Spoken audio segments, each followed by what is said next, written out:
Où envoyer ses enfants en pension à l'étranger? Cette question, le quotidien allemand Die Zeit se la pose et la pose donc à une des meilleures spécialistes de la question en Europe. Elle s'appelle Janka Zöller, pensionnaire elle-même depuis l'âge de 10 ans jusqu'à la fin de sa scolarité.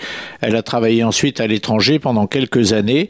Et ce sont ces deux expériences cumulées, du pensionnat et de l'étranger, qui l'ont amené, il y a quelques années, à ouvrir son agence de placement en internat dénommée Törter und Söhne, filles et fils.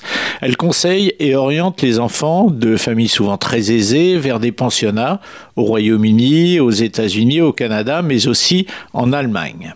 Alors pourquoi une telle dépense quand on vit dans un pays, et ils sont très nombreux en Europe, où l'école est très peu chère, voire le plus souvent gratuite? Pourquoi privilégier la dépense et l'éloignement au détriment de l'économie et de la proximité?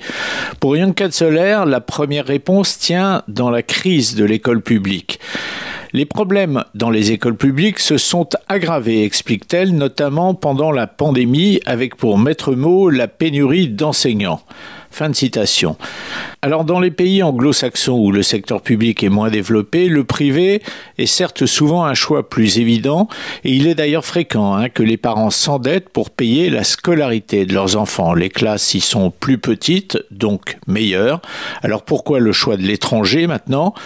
Eh bien parce que c'est là, poursuit Janka Zöller, que l'enseignement supérieur prépare le mieux à la vie professionnelle et il existe même des passerelles nombreuses entre les grands pensionnats et les grandes universités, qu'elles soient anglaises ou américaines, ces endroits au sein desquels on se crée un réseau que l'on gardera toute sa vie.